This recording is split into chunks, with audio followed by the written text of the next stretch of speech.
Okay, आज का अपना टॉपिक रहेगा ब्लड।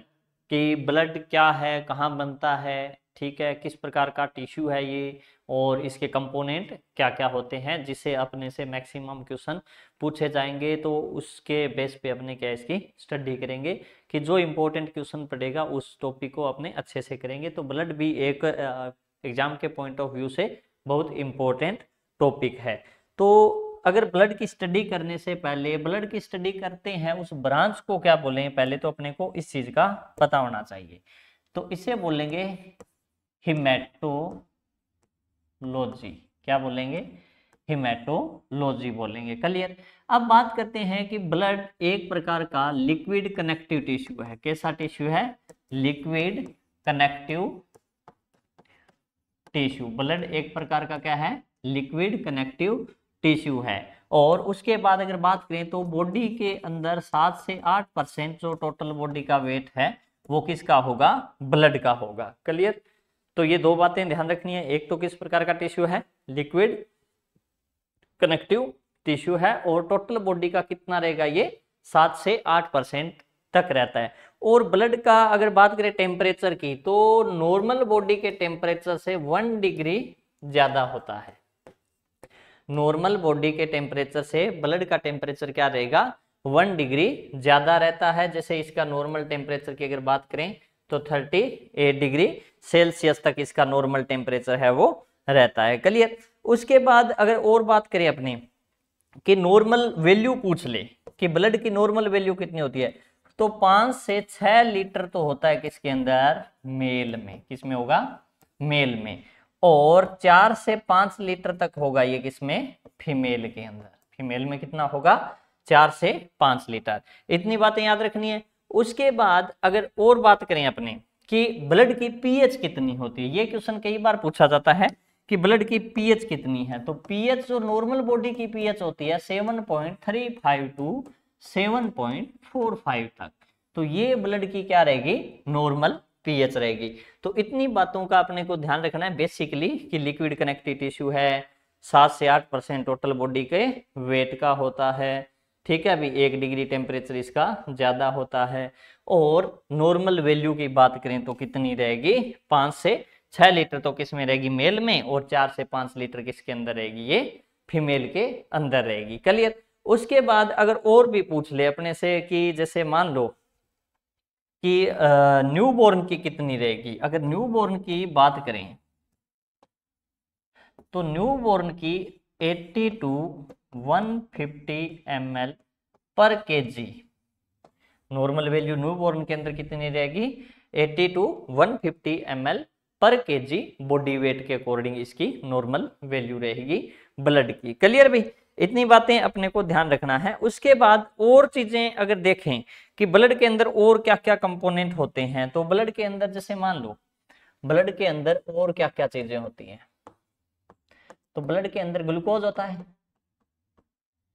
क्रिएटिनिन होता है, पोटासियम होता है, कैल्शियम होता है, सोडियम होता है, कोलेस्ट्रॉल होता है।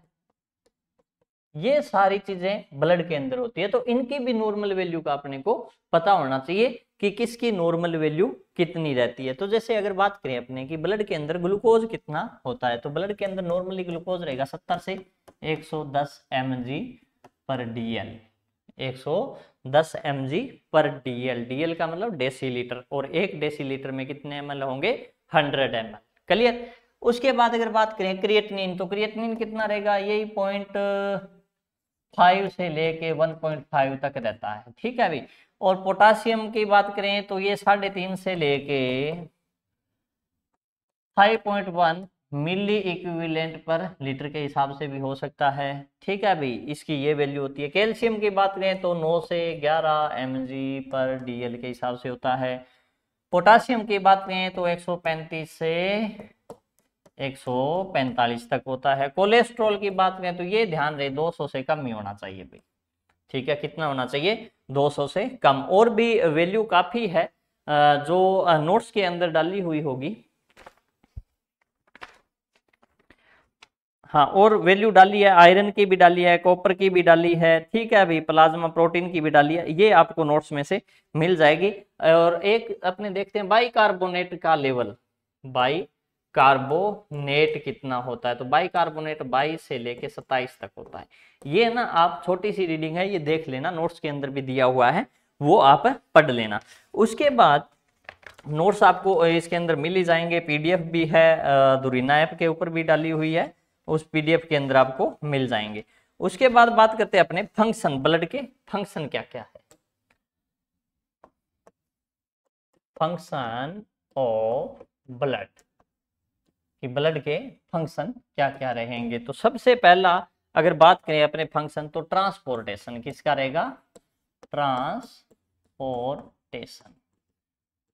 कि ये क्या करता है, ट्रांसपोर्ट करता है एक चीज को दूसरी जगह पे। जैसे मान लो ऑक्सीजन है, कार्बन डाइऑक्साइड है, ये किसके थ्रू ट्रेवल करती है, आरबीसी के थ्रू ट्रेवल करती है। इसी प्रकार हार्मोन है, ठीक है, इसी प्रकार इलेक्ट्रोलाइट है, इलेक्ट्रोलाइट्स हैं, ये सारे किसके थ्रू ट्रांसफर होते हैं, ब्लड के थ्रू। इसी प्रकार मान लो बॉडी के अंदर जो मेटाबॉलिज्म हुआ, उसके बाद जो वेस्ट प्रोडक्ट है वो भी किसके थ्रू ट्रांसफर होंगे, ब्लड के थ्रू किडनी की तरफ जाएंगे, और किडनी क्या करेगी, उन वेस्ट प्रोडक्ट को एक्सक्रीट करवा देती है, जिससे टॉक्सिसिटी का लेवल है वो क्या हो जाएगा, कम हो जाएगा। क्लियर भी। अब उसके बाद दूसरा काम करें, हाँ ये एक चीज और है, अगर ऑक्सीजन जुड़ी है Hb के साथ तो इसे क्या बोलेंगे, ऑक्सी हीमोग्लोबिन, ये क्वेश्चन पूछा जाता है, ऑक्सी हीमोग्लोबिन। इसी प्रकार अगर मान लो कार्बन मोनोऑक्साइड जुड़ी है तो इसे क्या बोलेंगे, कार्बोक्सी, कार्बोक्सी हीमोग्लोबिन, ठीक। इसी प्रकार अगर कार्बन डाइऑक्साइड जुड़ी है तो इसे क्या बोलेंगे, कार्बेमिनो हीमोग्लोबिन, क्या बोलेंगे, कार्बेमिनो हीमोग्लोबिन। तो ये भी कई बार पूछ लेता है, अपने को इस रीडिंग का भी पता होना चाहिए, इन टर्मिनोलॉजी का भी पता होना चाहिए, कि ऑक्सीजन जुड़ी है तो क्या बोलेंगे Hb के साथ, कार्बन डाइऑक्साइड जुड़ी है तो क्या बोलेंगे, ठीक है अभी, और कार्बन मोनोऑक्साइड जुड़ी है तो क्या बोलेंगे। उसके बाद ये कह रहा है कि इसका काम है रेगुलेशन का, दूसरा काम, ये तो क्या था, पहला काम था ट्रांसपोर्टेशन, अब दूसरे काम की बात करते हैं। दूसरा काम इसका क्या रहता है, रेगुलेशन का, रेगुलेशन। तो रेगुलेशन के अंदर बात करें तो ये एसिड बेस बैलेंस बना के रखता है, क्या है, एसिड बेस बैलेंस बना के रखता है बॉडी का, ठीक है अभी, क्यों, क्योंकि इसमें होता है Hb, हीमोग्लोबिन, क्योंकि वैसे ही ब्लड एक प्रकार का बफर सॉल्यूशन है। बफर सॉल्यूशन का मतलब वो है कि अगर बॉडी के अंदर हाइड्रोजन आयन की कंसंट्रेशन कम हुई तो ये हाइड्रोजन आयन को छोड़ देता है। अगर हाइड्रोजन आयन बॉडी के अंदर ज्यादा है, मीडियम एसिडिक है, तो ये क्या करता है, हीमोग्लोबिन क्या करता है, एक्स्ट्रा हाइड्रोजन आयन को बाइंड भी कर लेगा। तो ये एक प्रकार का बफर सॉल्यूशन की तरह काम करता है। इसी प्रकार वाटर बैलेंस बना के रखता है, वाटर बैलेंस बना के रखता है बॉडी के अंदर, ये भी इसका रेगुलेशन का काम है। उसके बाद और अगर बात करें अपने, तो इसके अंदर ये कह रहा है बॉडी का टेम्परेचर भी क्या करेगा, बॉडी टेम्परेचर भी मेंटेन करता है, ये भी काम किसका है। वैसे तो एक्चुअल में बॉडी टेम्परेचर का मेजर काम है वो तो रहता है स्किन का, लेकिन ब्लड क्या करता है, होम्योस्टेसिस का काम करता है, इसमें कोई शक नहीं है। क्लियर भी। तो ये दूसरा काम हो गया इसका रेगुलेशन का। तो अब तक अपने क्या पढ़ा, कि सबसे पहले तो ये देखा कि ब्लड के अंदर, हेमेटोलॉजी के अंदर ब्लड है, उसके अंदर क्या क्या चीजें होती है, इसे क्या क्या बोलते हैं। उसके बाद अपने बात कर ली थी कि ब्लड के अंदर क्या क्या कंपोनेंट पाए जाते हैं। उसके बाद अपने पढ़ा कि ब्लड के फंक्शन क्या है, जिसमें एक पहला फंक्शन तो क्या था, ट्रांसपोर्टेशन का, ठीक है, जिसमें ये कार्बन डाइऑक्साइड, ऑक्सीजन है, हार्मोन है, इलेक्ट्रोलाइट है, ये सब कैरी होते हैं। क्लियर। उसके बाद आपने बात की थी कि रेगुलेशन की, ये दूसरा काम क्या था इसका, रेगुलेशन का। उसके बाद बात करें अपने प्रोटेक्शन की, तीसरा काम इसका क्या आ जाएगा, प्रोटेक्शन। तीसरा काम इसका है प्रोटेक्शन। प्रोटेक्शन के अंदर अगर बात करें तो जैसे मान लो इसके अंदर WBC होती है जो इन्फेक्शन से प्रोटेक्ट करेगी, प्लेटलेट्स होती है जो अपने को ब्लीडिंग से ब्लीडिंग से प्रोटेक्ट करती है। आगे बात सुने। और उसके बाद जैसे क्लोटिंग वगैरह के काम करती है, क्योंकि इसमें क्या है, क्लोटिंग फैक्टर भी होते हैं जो क्या करेंगे, क्लोटिंग का काम करेंगे। क्लियर। उसके बाद और इसने और तो कुछ खास बात नहीं, कम्युनिकेशन का बता रखा है, वो तो इसका काम है नहीं। तो इसने मेन काम है जो मैंने आपको बता दिए हैं। उसके बाद अगर बात करें कंपोनेंट की, कि ब्लड के कंपोनेंट कौन कौन से हैं, तो मैं इनको ना अलग अलग लिखता हूं, आप थोड़ा सा ध्यान से पढ़ना और ध्यान से समझना कि ब्लड के अंदर क्या क्या कंपोनेंट है। ठीक है, जल्दी जल्दी लिख दूंगा।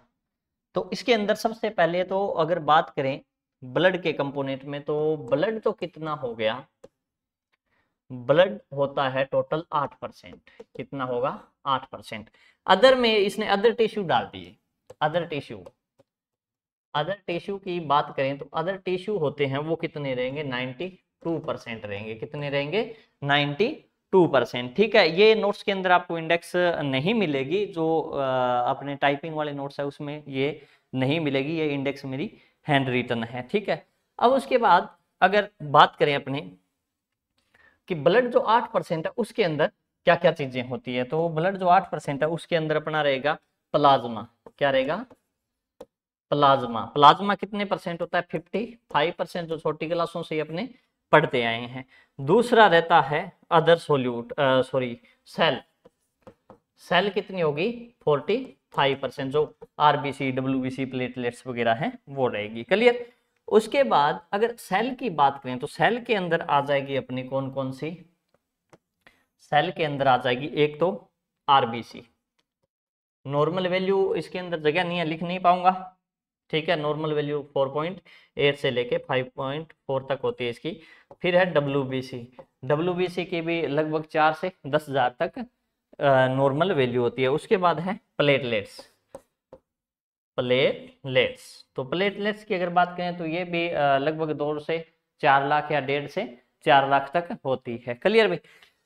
उसके बाद जो डब्ल्यूबीसी है इसको इसने अलग से शो किया कि डब्ल्यूबीसी में क्या क्या है। तो डब्ल्यूबीसी के अंदर एक आ गई लिम्फोसाइट, एक तो क्या आ गई, इधर लिख देता हूं मैं थोड़ा सा इसको इस प्रकार, थोड़ा सा इस फ्लो चार्ट को ध्यान रखना कि ये किसका है, डब्ल्यूबीसी का है। किसका है, डब्ल्यूबीसी का, क्योंकि थोड़ी जगह कम है।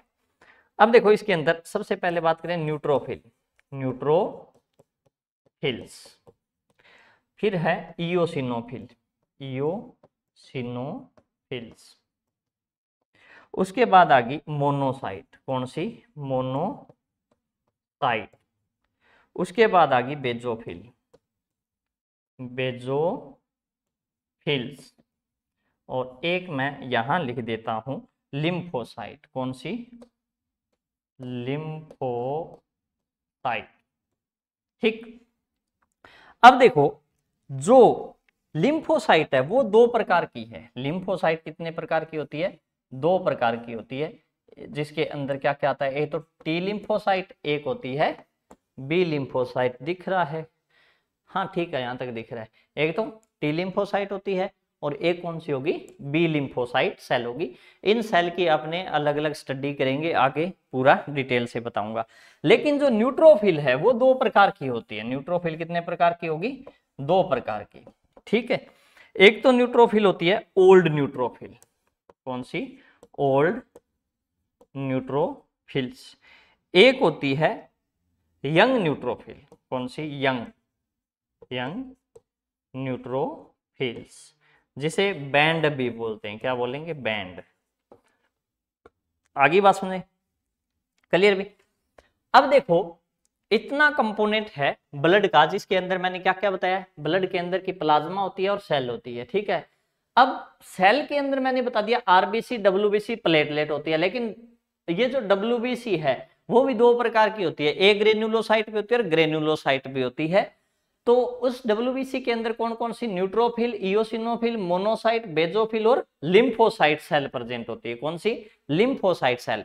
और लिम्फोसाइट सेल है वो 2 प्रकार की होगी, एक तो टी लिम्फोसाइट और एक बी लिम्फोसाइट प्रकार की। क्लियर, इतनी बात समझ आ गई। और न्यूट्रोफिल भी इसने 2 बताई है, एक तो ओल्ड न्यूट्रोफिल होती रहेगी, यंग न्यूट्रोफिल होती है। क्योंकि जैसे ही कोई बॉडी के अंदर इंफेक्शन होता है सबसे पहले फर्स्ट लाइन डिफेंस देगी वो देगी न्यूट्रोफिल, इसलिए कुछ तो ब्लड के अंदर सर्कुलेट ही कर रही है, लेकिन जैसे इन्फेक्शन हुआ उस टाइम और न्यूट्रोफिल भी बढ़ती है, तो वो जो न्यूट्रोफिल है जो नई बनी है उसे क्या बोल दिया, यंग न्यूट्रोफिल, और उसका दूसरा नाम होता है बैंड। क्या होगा, बैंड। अब बात करते हैं अपने प्लाज्मा प्रोटीन की। ये तो क्या था, ब्लड सेल। अब अपने बात करनी है प्लाज्मा प्रोटीन कि प्लाज्मा के अंदर क्या क्या होता है। तो आगे वाले पेज पे चलता हूं कि प्लाज्मा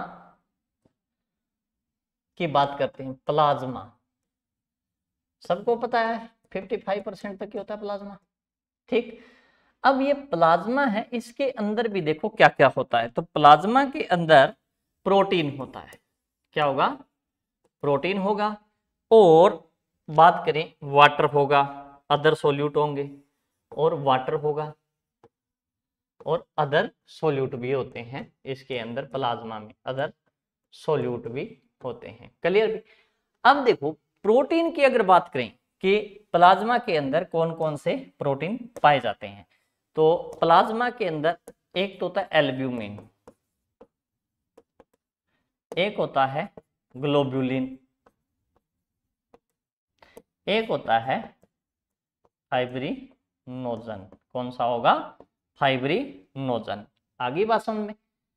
तो सबसे ज्यादा मात्रा में, मतलब यूनिट तो क्या होगी छोटी, साइज तो उसका छोटा होगा, लेकिन सबसे ज्यादा मात्रा में पाया जाता है एल्ब्यूमिन।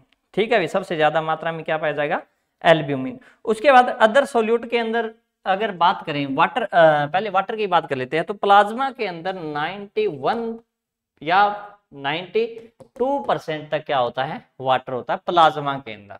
क्लियर। अदर सोल्यूट के अंदर बात करें तो अदर सोल्यूट में भाई गैसेज आ जाएगी, ग्लूकोज वगैरह आ जाता है, ठीक है। अमाइनो एसिड, वेस्ट प्रोडक्ट आ जाएंगे, क्रिएटिनिन वगैरह, हार्मोन आ जाएंगे। ये भी किसके थ्रू कैरी होते हैं, प्लाज्मा के थ्रू होंगे। और इसने बताया है अदर इलेक्ट्रोलाइट्स भी आ जाते हैं। क्या आ जाएंगे, इलेक्ट्रोलाइट्स भी आ जाते हैं। क्लियर भी। तो प्लाज्मा का कंपोनेंट है वो इस प्रकार रहता है, ठीक है। अभी प्लाज्मा में क्या क्या होगा, जो 55% प्लाज्मा होता है ब्लड के अंदर, उसके अंदर 3 कंपोनेंट है, एक तो प्रोटीन, वाटर और अदर सोल्यूट। क्लियर। वाटर होगा वो 92% होगा, इसका कोई क्लासिफिकेशन नहीं है। जैसे अदर सोल्यूट के अंदर बता दिया गैसेज, ग्लूकोज, वेस्ट प्रोडक्ट, है ना। इसी प्रकार प्रोटीन का बता दिया कि एल्ब्यूमिन, ग्लोबुलिन और फाइब्रिनोजन होता है। लेकिन वाटर का तो कोई होता ही नहीं ना क्लासिफिकेशन। या ऐसे भी बताऊं कि वाटर के अंदर हाइड्रोजन होता है, ऑक्सीजन होता है, 2 मॉलिक्यूल हाइड्रोजन के होते हैं, एक सिंगल मॉलिक्यूल ऑक्सीजन का होता है। ऐसे तो क्लासिफिकेशन नहीं करना। ओके। नहीं, कई बच्चों को ये भी होता है ना। हाँ हाँ, जैसे हाँ ठीक है, आप सही कह रहे हो, ठीक है। कई बच्चों को ये होता है कि सर ने इसका तो क्लासिफिकेशन बता दिया, इसका भी बता दिया, इसका क्लासिफिकेशन क्यों नहीं बताया। हाँ, और होंगे, ऑनलाइन वाले भी होंगे, आप तो वही। हाँ तो ठीक है भाई, हाँ ऐसा नहीं करना है, ठीक है। क्लियर। अब उसके बाद और अगर बात करें अपने, सबसे पहले अब बात करेंगे कि ब्लड प्लाज्मा क्या होता है, ठीक है अभी। तो ब्लड प्लाज्मा की अगर बात करें तो इसको अलग कैसे किया जाता है। अब देखो देखो छोटे छोटे टॉपिक है, आराम से पढ़ना, कोई भड़क नहीं लेनी। देखो एग्जाम आते जाते रहते हैं, सिलेक्शन उसी का होता है जो अच्छे से पढ़ता है, जो अच्छी मेहनत करता है, क्योंकि एग्जाम से पहले तैयारी होती है। अब कई बच्चे हैं वो आते हैं कि सर जी 20 दिन रह गए एग्जाम की तैयारी करवा दो। तो भाई सर का तो 20 दिन में क्लियर हुआ नहीं, आपका देख लो। सर को तो कम से कम 1.5 साल लगा था, अच्छी मेहनत की तब हुआ। हाँ तो आप लोग भी मेहनत करना, और थोड़ा सा ना धैर्य रखना होता है किसी चीज़ को समझने के लिए। अचानक से ये चीज़ें समझ में नहीं आने वाली, 1-2 बार वीडियो देखोगे, 1-2 बार पढ़ोगे तो अपने आप क्लियर हो जाएगी, ठीक है। वैसे एग्जाम से पहले तैयारी कर लेना, क्योंकि अच्छे बच्चे जो उच्च कोटि के नर्सिंग ऑफिसर होते हैं वो क्या करते हैं, जैसे एग्जाम की डेट शीट आ गई तो 2 दिन पहले किताबें बंद कर देते हैं कि यार बहुत पढ़ लिया, अब 2 दिन माइंड को रिलैक्स करेंगे। लेकिन यहाँ क्या होता है, यहाँ उन्हीं 2 दिन में ही पढ़ते हैं, एग्जाम से 2 दिन बच गए उसी टाइम पढ़ते हैं, पहले पढ़ेंगे नहीं, ठीक है। कि उन 2 दिन में ही सब कुछ कर लो। तो 2 दिन के अंदर नर्सिंग ऑफिसर नहीं बनोगे, क्योंकि पूरी जिंदगी के लिए नौकरी मिलेगी, तो आपको कम से कम 1 साल मेहनत करनी पड़ेगी। तब जाके पूरी जिंदगी के लिए नौकरी मिलेगी आप लोगों को। चलो एनीवे, अब देखो ब्लड प्लाज्मा। तो ये कह रहा है कि अगर आप ब्लड सेल अलग कर दो, ब्लड सेल अलग कर दे, ब्लड माइनस ब्लड सेल, तो क्या बच गया? प्लाज्मा बच गया। ब्लड से अगर ब्लड सेल को अलग कर दिया जाए तो क्या बचेगा? प्लाज्मा। और अगर प्लाज्मा से क्लोटिंग फैक्टर निकाल दो, plasma minus clotting factor, plasma से क्लोटिंग फैक्टर निकाल दोगे तो पीछे क्या बच जाएगा? सीरम। क्या बच जाएगा? सीरम। आगे बात सुने, जैसे मान लो अपने कहीं पे चोट लगी, जैसे मान लो कहीं इंजरी हुई, इंजरी होगी तो उस टाइम क्या होगा? क्लोटिंग होगी। क्लोटिंग होने के बाद आपने देखा होगा कि जैसे ही वो थ्रोम्बस वगैरह बन जाता है, सकार बन गया, उसके ऊपर छोटी छोटी ड्रॉप लाइक स्ट्रक्चर, पानी की बूंदें आ जाती है, कि वो होता है सीरम। क्यों? क्योंकि क्लोटिंग फैक्टर जो यूज हो गया वुंड हीलिंग में, पीछे जो फ्लूइड बच गया वो क्या है? प्लाज्मा है। क्लियर भी? तो ये कह रहा है कि अगर आप ब्लड से ब्लड सेल को निकाल दो तो पीछे क्या बच जाएगा? प्लाज्मा बच जाएगा। आगे बात समझे, वाटरी लिक्विड होता है, ठीक है भी। और उसके बाद अगर बात करें अपने कि प्लाज्मा के अंदर क्या पाए जाएंगे? प्रोटीन पाए जाएंगे। क्या पाए जाएंगे? प्रोटीन, जो मैंने पीछे भी बता दिया आपको। और सबसे ज्यादा मात्रा में पाया जाता है एल्ब्यूमिन। ये एल्ब्यूमिन क्या करता है? ओंकोटिक प्रेशर को मेंटेन रखता है। क्या रखेगा? ओंकोटिक प्रेशर को मेंटेन रखता है, जिससे क्या होता है? फ्लूइड का बैलेंस बना रहता है। क्योंकि अगर मान लो एल्ब्यूमिन न हो बॉडी के अंदर तो अडीमा हो जाएगा। क्यों हो जाएगा? क्योंकि अडीमा कब होगा? जब ओंकोटिक प्रेशर कम हो जाए, उस कंडीशन के अंदर अडीमा होता है। जैसे मान लो किसी पेशेंट को मान लो एसाइटिस हो गया, तो डेफिनेटली उसका लीवर काम नहीं कर रहा, या जो एल्ब्यूमिन है वो उसके किडनी के थ्रू बाहर जा रहा है, उस केस में उसे एसाइटिस हो जाएगा।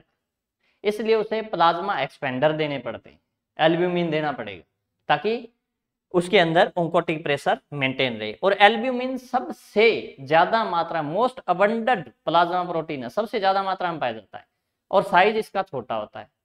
क्लियर? लेकिन एक चीज यहाँ पे ये भी ध्यान रखना कि जितने भी प्लाज्मा प्रोटीन हैं, जितने भी प्लाज्मा प्रोटीन हैं, वो सारे लीवर में बनते हैं। किस में बनेंगे? लीवर में। अगर मान लो किसी को लीवर सिरोसिस हो गया तो भी एसाइटिस मिलेगा, किडनी फेल हो गई, या फिर किडनी के अंदर जैसे नेफ्रोटिक सिंड्रोम वगैरह हो गया और है, तो एल्ब्यूमिन किडनी के थ्रू एक्सक्रीट हो गया, उस कंडीशन में भी एसाइटिस वगैरह हो जाता है। लेकिन इम्यूनोग्लोबिन वाला, एक कौन सा? इम्यूनोग्लोबिन वाला जो प्रोटीन है वो लीवर में नहीं बनता। बाकी सारे प्लाज्मा प्रोटीन कहां बनेंगे?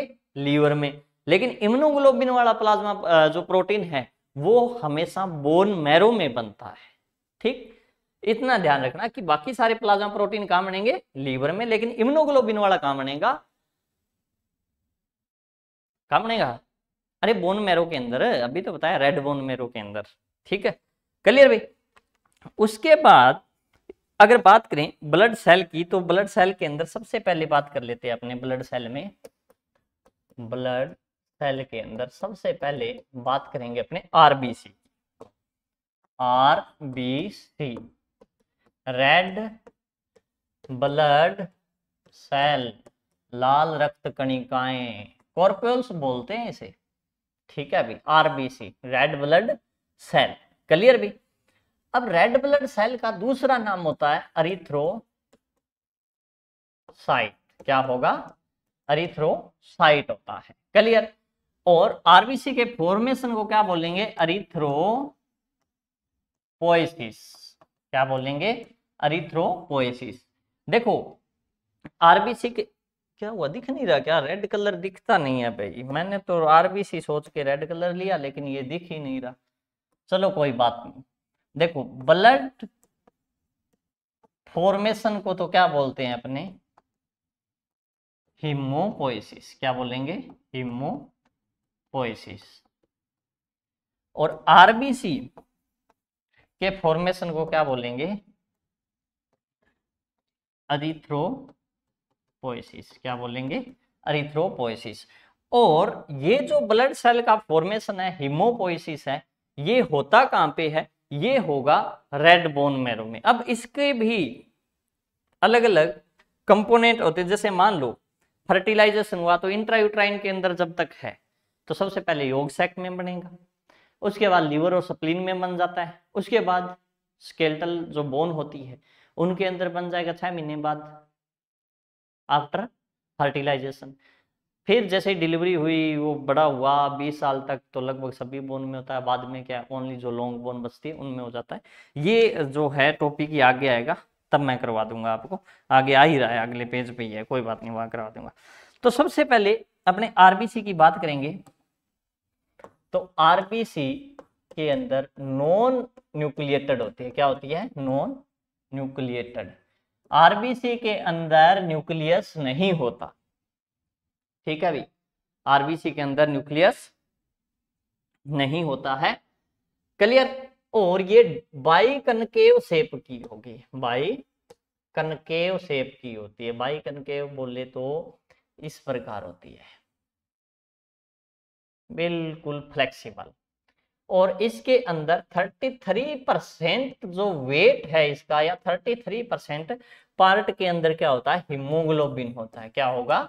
हीमोग्लोबिन होता है। क्लियर? और आरबीसी के लाइफ स्पान की बात करें तो 120 दिन होता है। वहीं अगर फिटस की बात करें तो फिटस की आरबीसी है वो 80 डे की होती है। कितने की? 80 डे। न्यू बॉर्न की कर लो रही, न्यू बॉर्न की। ठीक है, कितनी होगी?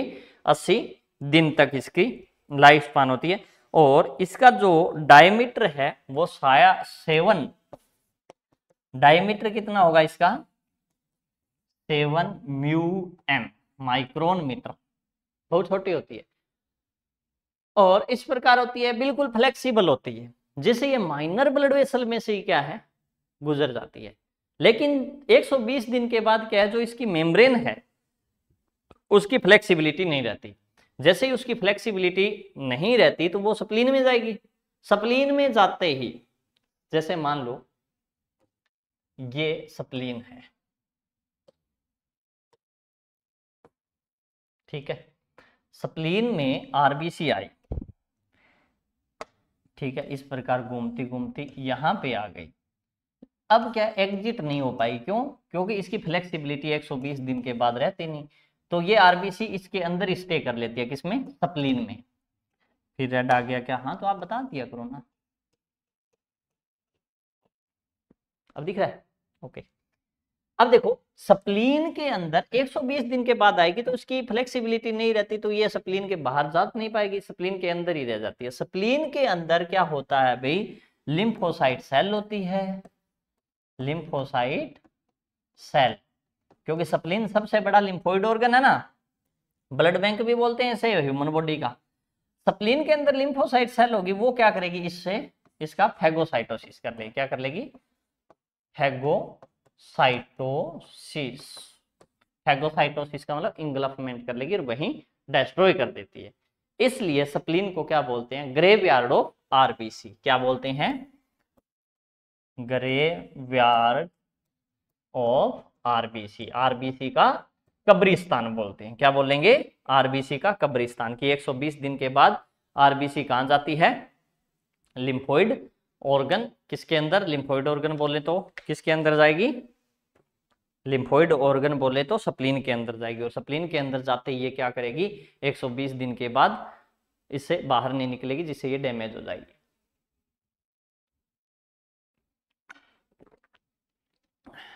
अब उसके बाद और अगर आरबीसी की बात करें तो आरबीसी के अंदर हीमोग्लोबिन होता है, और हीमोग्लोबिन का काम होता है एचबी।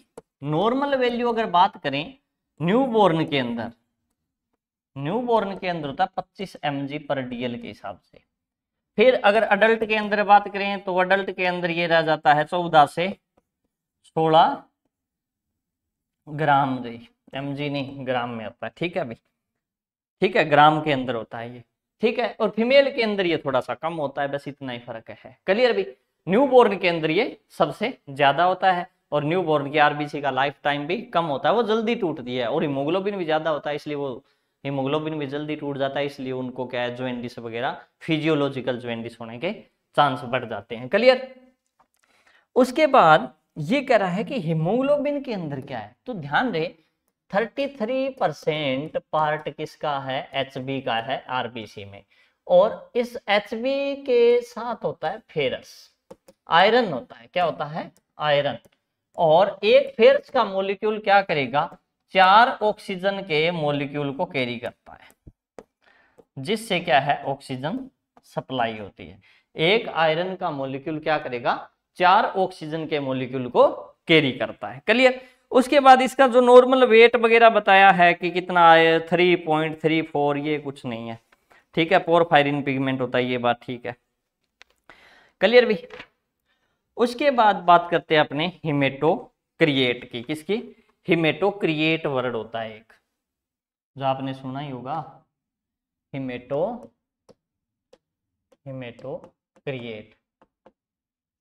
हिमेटोक्रिएट बोलो इसको, या फिर पीसीवी, पैक सेल वॉल्यूम बोलो, ये 50% होती है। कितनी होती है, 50%। हिमेटोक्रिएट का मतलब क्या हुआ, हिमेटोक्रिएट का मतलब ये होता है कि टोटल ब्लड के अंदर आरबीसी का कितना पोर्शन है, टोटल ब्लड के अंदर आरबीसी की कितनी वॉल्यूम है, उसे क्या बोलेंगे, हिमेटोक्रिएट बोलते हैं। क्या बोलेंगे, हिमेटोक्रिएट। क्लियर? अब उसके बाद बात करते हैं कि हिमेटोक्रिएट ज्यादा कैसे हो जाता है, कम कैसे होता है। हाँ, ये चीज जरूरी है, हिमेटोक्रिएट की हायर कंसंट्रेशन, हाई कब होगा हिमेटोक्रिएट, अगर मान लो ये बोन है और इस बोन के अंदर यहां पे होता है रेड बोन मैरो, क्या होगा, रेड बोन मैरो, और इसको सप्लाई करता है एक हार्मोन जो निकलता है कहां से, किडनी से। किडनी से एक हार्मोन आता है जिसका नाम होता है एरिथ्रोपोइटिन, क्या बोलते हैं, एरिथ्रोपोइटिन। और जो इसके अंदर जो रेड बोन मैरो है उसके अंदर एक स्पेशल सेल होती है जिसे बोलते हैं स्टेम सेल, जिसका पूरा नाम होता है प्लूरीपोटेंट स्टेम सेल। कौन सा रहेगा, प्लूरीपोटेंट स्टेम सेल। ये pluripotent stem cell continuous RBC का फॉर्मेशन करती रहती है, और किसके थ्रू एक्टिव रहेगी, किडनी के थ्रू। कि किडनी के अंदर कल ये जो पिछले लेक्चर में मैंने किडनी वाले चैप्टर में डाल रखा है कि एरिथ्रोपोइटिन क्या काम करता है, तो एरिथ्रोपोइटिन बोन मैरो के अंदर जो स्टेम सेल है उसको एक्टिव रखता है। अगर मान लो एरिथ्रोपोइटिन हार्मोन ज्यादा हो गया, समझ रहे हो बात, अगर एरिथ्रोपोइटिन हार्मोन ज्यादा हो गया तो स्टेम सेल ज्यादा एक्टिव होगी, ज्यादा एक्टिव होगी तो आरबीसी का लेवल क्या हो जाएगा, इंक्रीज हो जाएगा ब्लड के अंदर, जिससे हिमेटोक्रिएट वॉल्यूम क्या हो जाएगी, इंक्रीज। क्लियर? अगर मान लो आरबीसी का लेवल ब्लड के अंदर ज्यादा है तो इसे बोलते हैं पॉलीसाइथीमिया, पॉलीसाइथीमिया, क्या बोलेंगे, पॉलीसाइथीमिया। ये मोस्टली जैसे मिलता है, कोई मान लो हाई अल्टीट्यूड एक्सरसाइज कर रहा है, एथलेटिक्स है, ठीक है, या कोई आर्टिफिशियल एक्सोजिनस बाहर से एरिथ्रोपोइटिन हार्मोन ले रहा है, तो उन लोगों के अंदर आरबीसी का लेवल बढ़ जाता है। जब ब्लड के अंदर हिमेटोक्रिएट वॉल्यूम बढ़ेगी या आरबीसी का लेवल ज्यादा होता है, उस केस के अंदर क्या हो जाता है, पॉलीसाइथेमिया वेरा। क्या हो जाएगा, पॉलीसाइथेमिया वेरा। मेल के अंदर हिमेटोक्रिएट ज्यादा रहता है, फीमेल के अंदर कम होता है। ऐसा भी एक कंसेप्ट है कि मेल के अंदर पीसीवी, पैक सेल वॉल्यूम क्या होती है, ज्यादा होती है, more than female, more than female, female से ज्यादा होती है। ऐसा क्यों, क्योंकि मेल के अंदर एक हार्मोन होता है टेस्टोस्टेरोन, क्या रहेगा, टेस्टोस्टेरोन। क्लियर भी? अब जो टेस्टोस्टेरोन हार्मोन है मेल के अंदर ज्यादा होता है, ये टेस्टोस्टेरोन हार्मोन भी आरबीसी का फॉर्मेशन करवाता है, उसमें आरबीसी का लेवल इंक्रीज होगा, और ब्लड के अंदर आरबीसी का लेवल जितना ज्यादा इंक्रीज होगा, ध्यान से समझना, ब्लड के अंदर आरबीसी का लेवल जितना ज्यादा इंक्रीज होगा, ब्लड की थिकनेस उतनी ही ज्यादा हो जाएगी, तो वो कोरोनरी आर्टरी के थ्रू सर्कुलेट नहीं होगा, प्रॉपर सर्कुलेशन नहीं होगा। इसलिए जो एमआई वगैरह है, इसीमिया वगैरह है, ठीक है, एंजाइना है, हार्ट अटैक के चांस है, मेल को ज्यादा होते हैं देन फीमेल, क्योंकि मेल के अंदर आरबीसी ज्यादा होती है, जिससे ब्लड क्या होता है, थिक होता है। अच्छा, मेल ज्यादा टेंशन लेते हैं, किसने बोला है? मेल टेंशन लेते ही नहीं, मेल को मेल ऑलरेडी नॉन होता है, अभी क्या होता है?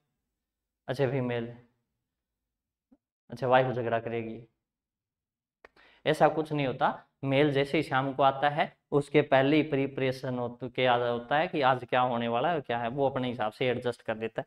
वहीं जैसे फीमेल की बात करें तो वो भी रेडी होती है, पूरे दिन की थकी हुई कि आते ही करेंगे कार्रवाई, है ना, आते ही लड़ाई झगड़ा करेंगे, वो भी पहले से प्री प्लान्ड होती है, और ये भी प्री प्लान्ड है। ऐसा कुछ नहीं है कि मेल को स्ट्रेस वगैरह ज्यादा रहती है, ये जरूर कंसेप्ट है टेस्टोस्टेरोन वाला, जिसे मेल को हार्ट अटैक के ज्यादा चांस होते हैं। क्लियर भाई, मैंने तो यही पढ़ा है, बाकी आप देख लेना। ओके, देखो ये घरेलू बातें मेरे को अच्छी नहीं लगती है, मैं इनसे बहुत अलग हूं। अब बात करते हैं हीमोपोइसिस की, जो मैं आपको बता रहा था कि आरबीसी पहले कहां बनती है, बाद में कहां बनती है। तो हीमोपोइसिस,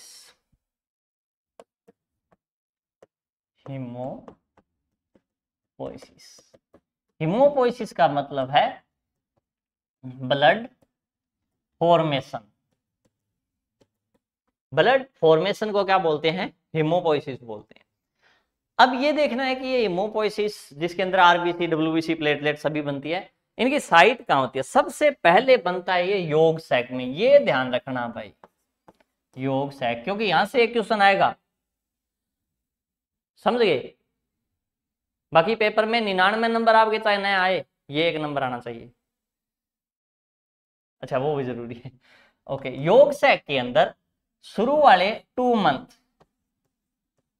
जैसे ही फर्टिलाइजेशन हुआ, फर्टिलाइजेशन के बाद शुरू वाले 2 महीने होते हैं, उस टाइम हीमोपोइसिस स्टार्ट हो जाता है फिटस के अंदर बनना। लेकिन उस टाइम क्या होता है? योग सैक होता है, योग सैक के अंदर 2 महीने तक। उसके बाद आता है लीवर और स्प्लीन, 2 से 6 महीने तक किसमें बनेगा? लीवर और स्प्लीन के अंदर ब्लड सेल का फॉर्मेशन होता है। उसके बाद आता है स्केलेटन बोन। जैसे ही मान लो फर्टिलाइजेशन के 6 मंथ हो गए, 6 महीने का फिटस है, उसके अंदर स्केलेटल बोन में बनेगा 6 मंथ टू 9 मंथ भी बोल सकते हो, आफ्टर 6 मंथ, ये लिख देता हूं यहां पे ताकि आप कंफ्यूज ना हो, ठीक है भाई। आफ्टर 6 मंथ किसमें होगा? स्केलेटल बोन के अंदर होता है, क्लियर। उसके बाद जैसे ही अडल्ट है, तो अडल्ट के अंदर क्या है? बोन मैरो में बनेगा। शुरू के अंदर तो लगभग सभी बोन है उनके अंदर बोन मैरो होता है, उसके अंदर बन जाता है। लेकिन जैसे जैसे एज बढ़ती है, एज बढ़ती है, उसके बाद जो अपने बोन के अंदर बोन मैरो होता है, जो रेड बोन मैरो होता है, वो येलो बोन मैरो में कन्वर्ट होने लग जाता है। जैसे ही वो येलो बोन मैरो के अंदर कन्वर्ट होता है, उसके अंदर आरबीसी और ब्लड सेल का फॉर्मेशन नहीं होता। इसलिए आपने देखा होगा जो ओल्ड एज के लोग हैं, उनके अंदर रेड बोन मैरो रहता नहीं, इसलिए उनमें आरबीसी नहीं बनती, एनीमिया हो जाता है, डब्ल्यूबीसी नहीं बनती, इन्फेक्शन के ज्यादा चांस होते हैं ओल्ड एज के अंदर, कहीं गिर गए, चोट लग गई तो ब्लीडिंग भी ज्यादा होती है उनके अंदर। क्यों? क्योंकि उनमें प्लेटलेट कम होती है, क्लियर। तो ये साइट होती है ब्लड सेल के फॉर्मेशन की, हीमोपोइसिस की, ये भी अपने को याद रखनी है, क्लियर भाई।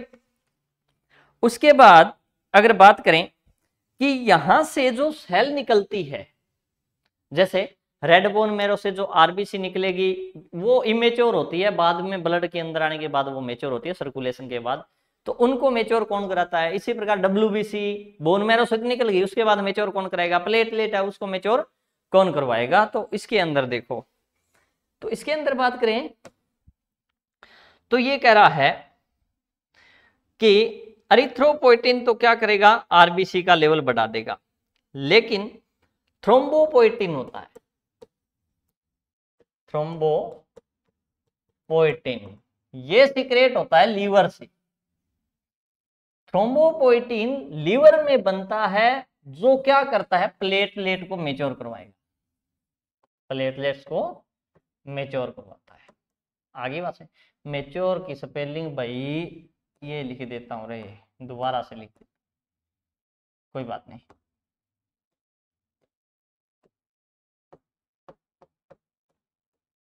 ये ले, अब दिख रही है? अच्छा, जो साफ नहीं दिखाई देता वो समझ नहीं आता, जो साफ दिखाई देता वो कौन सा समझ में आ जाता आपके? अब देखो दूसरी बात, नेक्स्ट में ये कह रहा है कि अगर बात करें cytokinin, interferon, cytokinin, interferon, interleukin, interleukin, ये सारे फैक्टर होते हैं। इसी प्रकार ये जो ट्यूमर नेक्रोटिक फैक्टर वगैरह है, ठीक है, ये सारे होते हैं अपने इम्यून वाले सिस्टम के अंदर, इम्यून पावर में। इनके इन्फ्लुएंस से डब्ल्यूबीसी मेच्योर होगी, डब्ल्यूबीसी मेच्योर होती है। आगे बात है, ये क्या करेंगे? डब्ल्यूबीसी के डेवलपमेंट को रेगुलेट करते रहते हैं। तो ध्यान रहे, जो एरिथ्रोपोइटिन है, एरिथ्रोपोइटिन वो तो क्या करेगा? आरबीसी को, बोन मैरो को क्या बोलेगा कि आरबीसी बनाओ। थ्रोम्बोपोइटिन है जो लीवर से सीक्रेट होता है, वो बोन मैरो को क्या बोलेगा? प्लेटलेट बनवाओ। साइटोकाइनिन, इंटरल्यूकिन, इंटरफेरोन ये फैक्टर है, ये बोन मैरो को क्या बोलेंगे कि भाई डब्ल्यूबीसी का रेगुलेशन करो, डब्ल्यूबीसी का डेवलपमेंट करो। आगे बात समझ में क्लियर? क्योंकि जैसे इन्फेक्शन वगैरह होता है तो ये है साइटोकाइनिन, इंटरल्यूकिन, इंटरफेरोन यही बढ़ते हैं। जैसे कोई इन्फेक्शियस एजेंट एंटर करता है सबसे पहले यही बढ़ते हैं, ये बढ़ने के बाद बोन मैरो एक्टिव होगा जिससे डब्ल्यूबीसी का लेवल बढ़ता है। क्लियर? क्योंकि इन्फेक्शन में डब्ल्यूबीसी का ही लेवल बढ़ता है। अब है एक ईएसआर भी है, चलो इसका टेस्ट वगैरह तो नहीं करेंगे, ईएसआर वैसे ही बता देता हूं ईएसआर होती क्या है। ईएसआर एरिथ्रोसाइट सेडिमेंटेशन रेट क्या होती है? एरिथ्रोसाइट सेडिमेंटेशन रेट होती है। ये कब बढ़ती है? जैसे ही इन्फ्लामेशन होती है, जैसे ही इन्फ्लामेशन हो गई, इन्फ्लामेशन होते ही ईएसआर का लेवल बढ़ता है। इसलिए जैसे कोई इन्फेक्शियस एजेंट एंटर करता है, पेशेंट आएगा, डॉक्टर क्या करेगा कि तुरंत इसकी ईएसआर कराओ। ईएसआर बढ़ी हुई मिली, फिर उसको एंटीबायोटिक वगैरह स्टार्ट करते हैं, फिर वो दोबारा आता है 7-8 दिन बाद, दोबारा से उसकी ईएसआर कराओ, देखते हैं कि लेवल घटा या नहीं घटा। तो ध्यान रहे, ईएसआर हमेशा इन्फ्लामेशन को डिटेक्ट करती है, इन्फेक्शन को डिटेक्ट नहीं करेगी। क्लियर? इतनी बात समझ में आ गई? उसके बाद हाँ ईएसआर इतना ही है ईएसआर का, क्योंकि ईएसआर बढ़ेगी तो सीआरपी, जैसे इन्फेक्शन हुआ उस केस में क्या होगा? सीआरपी, सी रिएक्टिव प्रोटीन, ये भी बढ़ेगा, ये भी इन्फ्लामेशन को शो करता है। जब तक इन्फ्लामेशन रिड्यूस नहीं होगी सी रिएक्टिव प्रोटीन कम नहीं होगा। जैसे इन्फ्लामेशन कम हो गई वैसे ही सी रिएक्टिव प्रोटीन कम हो जाएगा। क्लियर? उसके बाद अपने बात करते हैं डब्ल्यूबीसी। चलो ये डब्ल्यूबीसी और प्लेटलेट और जो क्लोटिंग फैक्टर है ये मैं आगे वाले वीडियो में डाल देता हूं, क्योंकि ये वीडियो काफी लंबा हो गया। इतने आप पढ़ते रहिए, अभी नेक्स्ट वीडियो में ये डाल देता हूं मैं।